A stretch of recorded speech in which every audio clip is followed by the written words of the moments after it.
তিনটে যে আইন আনা হচ্ছে এটা কিন্তু এত তাড়াতাড়ি এইভাবে প্রয়োগ করা খুবই মুশকিল, এটা উচিত না। হঠাৎ করে হিন্দিতে কতগুলো আইন তৈরি করা হলো, তার কবে ইংলিশ তর্জমা হবে জানি না। প্রত্যেকটা রাজ্যের সঙ্গে আলোচনা করা দরকার, প্রত্যেকটা রাজ্যের মতামত নেওয়া দরকার, এবং প্রত্যেকটা রাজ্যের যে বিচার ব্যবস্থা আছে, হাইকোর্ট আছে, লোয়ার কোর্ট আছে, তাদের সঙ্গে যারা জড়িত আছে তাদের সকলের সঙ্গে মতামত নিয়ে কোথায় কোথায় পরিবর্তন করা দরকার সেগুলো সংশোধন করা দরকার। সেই বিষয়গুলোকে দীর্ঘস্থায়ী পরিকল্পনার মাধ্যমে চালু করা উচিত। তিনটে যে আইন আনা হচ্ছে এটা কিন্তু এত তাড়াতাড়ি এইভাবে প্রয়োগ করা খুবই মুশকিল, এটা উচিত না।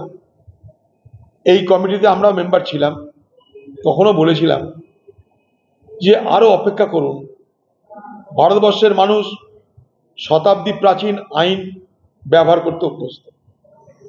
হঠাৎ করে হিন্দিতে কতগুলো আইন তৈরি করা হলো, তার কবে ইংলিশ তর্জমা হবে জানি না, আঞ্চলিক ভাষায় সেগুলো কবে বুঝবে জানি না। এতদিনের অভ্যাস রাতারাতি পাল্টে দেওয়া যায় না। বড় বড় যারা আইন বিশারদ তাদেরকে এই ব্যাপারে আরো বেশি বেশি করে মতামত নেওয়ার ব্যবস্থা করা হোক। ভারতবর্ষে যারা বিচার ব্যবস্থা আছে তাদের সঙ্গে আরো বিস্তারিতভাবে চর্চা করা হোক। সর্বোপরি মানুষ এবং আইনজ্ঞ তাদেরকেও এই বিষয়টায় পারদর্শী হতে হবে, না হলে এই আধা সেদ্ধ, আধা পক্ক, আধা ভাজা এই আইনগুলো কিন্তু আমাদের জন্য সুবিধার থেকে অসুবিধার জন্ম বেশি দেবে। আমরা কেউ আইন বিশারদ নই, ফলে আইনের খুঁটিনাটি বিষয়গুলো আমরা যারা সাধারণ মানুষ তারা সবটা বুঝি না। কিন্তু এটুকু বুঝেছিলাম যে আরো বিস্তারিতভাবে এগুলো নিয়ে আলোচনা পর্যালোচনা করা দরকার, প্রত্যেকটা রাজ্যের সঙ্গে আলোচনা করা দরকার, প্রত্যেকটা রাজ্যের মতামত নেওয়া দরকার, এবং প্রত্যেকটা রাজ্যের যে বিচার ব্যবস্থা আছে, হাইকোর্ট আছে, লোয়ার কোর্ট আছে, তাদের সঙ্গে যারা জড়িত আছে তাদের সকলের সঙ্গে মতামত নিয়ে কোথায় কোথায় পরিবর্তন করা দরকার সেগুলো সংশোধন করা দরকার। সেই বিষয়গুলোকে দীর্ঘস্থায়ী পরিকল্পনার মাধ্যমে চালু করা উচিত। হঠাৎ করে 1 জুলাই থেকে চালু করে দিলাম, আমার মনে হয় এতে বিভ্রাট বাড়বে, বিড়ম্বনা বাড়বে। এই বিষয়টাকে সঙ্গে কিন্তু ভারতবর্ষের কোটি কোটি মানুষের ভবিষ্যৎ জড়িত, ফলে এই বিষয়টাই সাবধানে এগোনো উচিত বলে আমি মনে করি। এটা খুব জটিল বিষয়, এটা খুব ট্রিকি ইস্যু, এটাকে সাবধানতার সঙ্গে এই বিষয়টাকে ডিল করা উচিত বলে আমি মনে করি। লোকসভায় রাষ্ট্রপতি যে অষ্টাদশ লোকসভা সূচনা সেখানে তার অভিভাষণে এই দেখুন, রাষ্ট্রপতি তো সরকারের কথা বলে, রাষ্ট্রপতির নিজের কিছু ভাষণ থাকে না।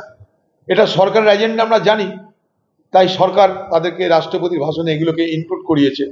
কিন্তু বাস্তব সমস্যাটা আমাদের বুঝতে হবে। আজকে কোর্টে যান, কোর্টের লয়ারকে বোঝে কিনা আমার জানা নাই। কাল থেকে ন্যায় সংহিতা, এই সংহিতা এগুলো বুঝবে কিনা আমার জানা নাই। আমি তো কমসে কম বুঝি না, এটুকু বলতে পারি, বিস্তারিতভাবে বুঝি না। কোনো বড় বড় আইনজ্ঞ তারা হয়তো বুঝতে পারে। এটার উপরে অনেক সংশোধন দেওয়া হয়েছিল, সরকার বলছে আমি সংশোধন মেনে নিয়েছি, কিন্তু তারপরেও যদি সড়গড় না হয় বিষয়টা তাহলে কিন্তু মুশকিল। তাই বিষয়টাকে সড়গড় করতে হবে। কোর্ট, আইনজ্ঞ, মানুষ সকলকে যেটাকে সড়গড় করতে হবে। অর্থাৎ এটার জন্য লিটারেসি দরকার।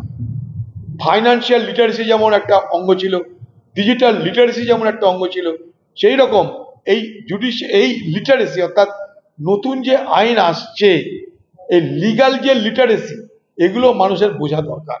আমি এটা মনে করি এটা খুব বিষয়টা সেন্সিটিভ এবং জটিল। এই ব্যাপারে হড়বড় না করাটাই বুদ্ধিমানের কাজ বলে আমি মনে করি। কেন্দ্রীয় অর্থমন্ত্রীর সঙ্গে রাজ্যপালের কথা যে জরুরি বৈঠক এবং শ্বেতপত্রের দাবি রাজ্যপালের অর্থনৈতিক জরুরি অবস্থার ইঙ্গিত দিচ্ছে রাজ্যপাল। এই রাজ্যের ক্ষেত্রে অর্থনৈতিকভাবে জরুরি অবস্থা তৈরি হয়েছে। অর্থনৈতিক জরুরি অবস্থা রাজ্যপাল তো ঠিক করতে পারে না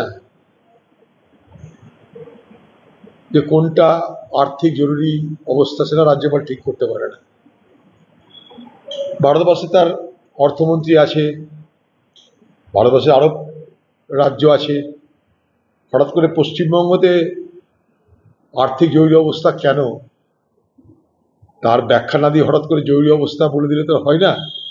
ভারতবর্ষের সংবিধান আছে, আমরা জানি যে ইমার্জেন্সি অনেক রকমের হয়, অ্যাডমিনিস্ট্রেটিভ আছে, কনস্টিটিউশনাল আছে, ফাইন্যান্সিয়াল আছে, ন্যাশনাল ইমার্জেন্সি আছে। একটা ন্যাশনাল ইমার্জেন্সি, একটা কনস্টিটিউশনাল ইমার্জেন্সি, তার সঙ্গে ফাইন্যান্সিয়াল ইমার্জেন্সি। কিন্তু কেন সেটা তাকে ব্যাখ্যা করতে হবে। হঠাৎ রাজ্যপালের মনে হলো আর একটা রাজ্যের উপরে আর্থিক জরুরি অবস্থা চালু করার কথা বলছে, এটা ঠিক মান্যতা পাবো আমার কাছে মুশকিল, এটা বুঝতে পারলাম না। রাজ্যপালের বক্তব্য যে রাজ্যে আয়ের থেকে ব্যয় অনেক বেশি, সেটা রাজ্যপালের দেখার দায়িত্ব তো নয়। সেটা ভারতবর্ষের অর্থ বিভাগ দেখবে, অর্থমন্ত্রী আছে, ভারতবর্ষের আছে, ফিনান্স কমিশন আছে, তারা দেখবে। এগুলো কিন্তু রাজ্যপালের সাবজেক্টের মধ্যে পড়ে না। আয়ের থেকে ব্যয় বেশি না ব্যয়ের থেকে আয় বেশি, এগুলো দেখার দায়িত্ব রাজ্যপালের তো নয়।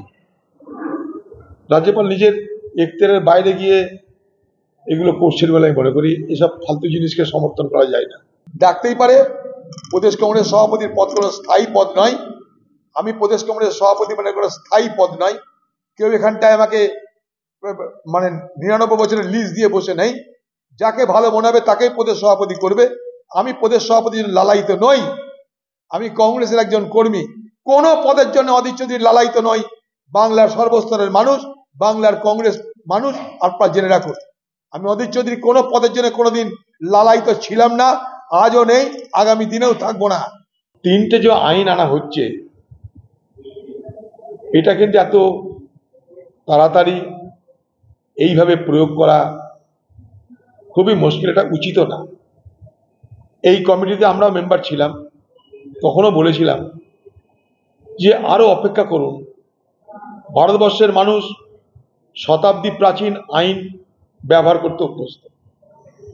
হঠাৎ করে হিন্দিতে কতগুলো আইন তৈরি করা হলো, তার কবে ইংলিশ তর্জমা হবে জানি না, আঞ্চলিক ভাষায় সেগুলো কবে বুঝবে জানি না। এতদিনের অভ্যাস রাতারাতি পাল্টে দেওয়া যায় না। বড় বড় যারা আইন বিশারদ, তাদেরকে এই ব্যাপারে আরো বেশি বেশি করে মতামত নেওয়ার ব্যবস্থা করা হোক। ভারতবর্ষে যারা বিচার ব্যবস্থা আছে তাদের সঙ্গে আরো বিস্তারিতভাবে চর্চা করা হোক। সর্বোপরি মানুষ এবং আইনজ্ঞ তাদেরকেও এই বিষয়টায় পারদর্শী হতে হবে। না হলে এই আধা সেদ্ধ, আধা পক্ক, আধা ভাজা এই আইনগুলো কিন্তু আমাদের জন্য সুবিধার থেকে অসুবিধার জন্ম বেশি দেবে। আমরা কেউ আইন বিশারদ নই, ফলে আইনের খুঁটিনাটি বিষয়গুলো আমরা যারা সাধারণ মানুষ তারা সবটা বুঝি না। কিন্তু এটুকু বুঝেছিলাম যে আরো বিস্তারিতভাবে এগুলো নিয়ে আলোচনা পর্যালোচনা করা দরকার।